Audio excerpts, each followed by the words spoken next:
Stevie Clarke is in. He's not it. He's staying. Fucking sign him up. 10-year deal. Welcome, guys, to your Scotland versus Austria match review. About 10 hours later than I wanted to upload it. But unlike most of you bums, I actually have to work for a living. So, didn't get to watch the game live. But what I did do was I recorded it, watched it when I get in. Oh, and it was brilliant. It was absolutely phenomenal. When Lyndon Dykes scores that penalty, man, we may as well be booking our tickets to the World Cup. Even if it is in Qatar and I don't want to go, we may as well be booking it because we're halfway there, guys. Austria the night won up too much, to be fair. Thought we deserved the win. Thought first half we were the better team. Second half we kind of were a wee bit more negative, but I think you would have to expect that. Obviously, the fact we had the 1-0 lead. We still created chances. So Stevie O'Donnell with an amazing run.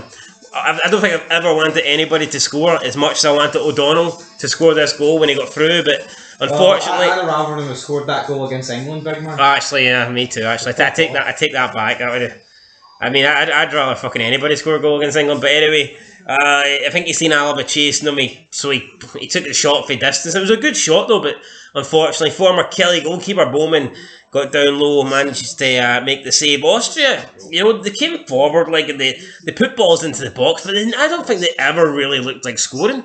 They had one chance with a header. Craig Gordon made the save, but in reality, it was fast reflexes, but the ball was kind of straight at him. I know. At the time I said amazing save, but in reality, it's one you would expect them to make because it was right at him. Austria did put the ball in the back of the net, but it was offside by about 10 miles, so there was nothing to worry about there. And that was pretty much it. Then we seen out the game. McGinn, the good McGinn, not shitey Paul McGinn, by the way, who got his first Scotland cap tonight. John McGinn, I think, could have had a good chance to maybe put his 2-0 ahead, but he decided to go for the corner flag, and to be fair, I guess you can't really blame him. And that was it, guys. That was pretty much it. It was a good performance. It was a solid performance, but it wasn't the most eventful game ever. Obviously, we got the penalty in the first half when Hinterrigger fouled Shea Adams. Again, it was good play by McGinn that set it up. He could have took a shot, but he decided not to. He ran down towards the edge of the box, and he turned, he passed, he found Shea Adams. Shea Adams got brought down. It's funnily enough, no one claimed for a penalty, but once you see it back on the replay watching VAR, you can see it's quite clear that Hinterrigger is all over, Shea Adams, and he's pulling him down. So, not surprised that it was a penalty, but I am surprised there was not bigger calls for it. And Lyndon Dykes, was it the best penalty ever? Probably not, but here, it's in the back of the net. He got it in underneath the goalkeeper, hit it with power, and sometimes that's all you need. You know what I mean? You can try and place it, finesse it, but sometimes if you hit it with power, then if it's on target, it will go in. There's not a lot the keeper can do, and yeah, that's it, guys. Solid performance all round. I don't think there was one bad player on the pitch for us tonight.